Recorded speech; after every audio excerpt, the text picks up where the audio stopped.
6 பாலுக்கு 12 வேக் மோகன் இருக்க போகிறாரு ஸ்ட்ரைக்கிங்கில். 6 பாலுக்கு 12 வேக் மோகன் இருக்காரு ஸ்ட்ரைக்கில். மருதான் பவுலிங். ஃபர்ஸ்ட் பாலே அடிச்சிருக்காரு. செம்ம ஹைட்டு போயிருக்கு. சான்ஸ் பார் பிடிக்கலங்க. பால் வரைக்கும் வந்து மிஸ் பண்ணிட்டாங்க. ஒன்று ரெண்டாவது ரன்னா விக்கெட்டான்னு பார்த்தா செக் பண்ணி கொடுப்பாங்க. விக்கெட் கொடுத்துருக்காங்க. 1 ரன் ப்ளஸ் ஒரு விக்கெட். 5 பாலுக்கு 11 செகண்ட் ஒன்.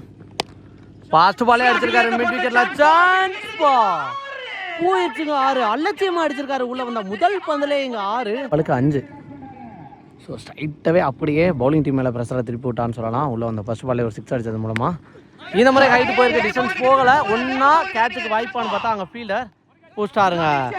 3 பாலுக்கு 5 மாற்றிட்டாங்க. மேட்ச் ஆகிங்க. இருக்க 3 பாலுக்கு 5. சான்ஸ் பார் டாப்பச் ஆயிருக்கு. ஃபீல்டர் கேட்சை பிடிச்சிடறாங்களா? விக்கி பால் வரைக்கும் போனார். ஆனால் கேட்சை பிடிக்க முடியல. 1 ரெண்டாவது ரன்னும் ரஷ் பண்ணிடுவாங்கன்னு நினைக்கிறேன். குயிக்கராக ஓடி இருக்காங்க. இந்த பால் 2. இருக்க 2 பாலுக்கு 3 அடிக்கணும். இருக்க 2 பாலுக்கு 3. டீசன்ட் டிஃபான்ஸ் தெளிவாக தரையில் ஆடி இருக்காரு. 1 2 ரஷ் பண்ணுறாங்கன்னு பார்த்தா சிங்கிளோட ஸ்டாப் ஆகிட்டாங்க. கடைசி 1 பாலுக்கு 2. மேட்சை செம்ம பரபரப்பாக எடுத்துகிட்டு போயிருக்காங்க. என்ன பண்ணுறாங்கன்னு பார்க்கலாம். தட்டி விட்டு ஓடி இருக்காங்களான்னு பார்த்தா அங்கே அடிச்சிருக்காங்க. ஒரு சிங்கிள். அடுத்து ஓட பார்த்தாலும் விக்கெட்டாக மாற்றுவாங்கன்னு நினைக்கிறேன். த்ரோ கரெக்டாக வந்திருக்குங்க. So run out. இதோட மேட்ச் சூப்பர் ஓவருக்கு எடுத்துகிட்டு போயிருக்காங்க அப்படின்னு சொல்லலாம்.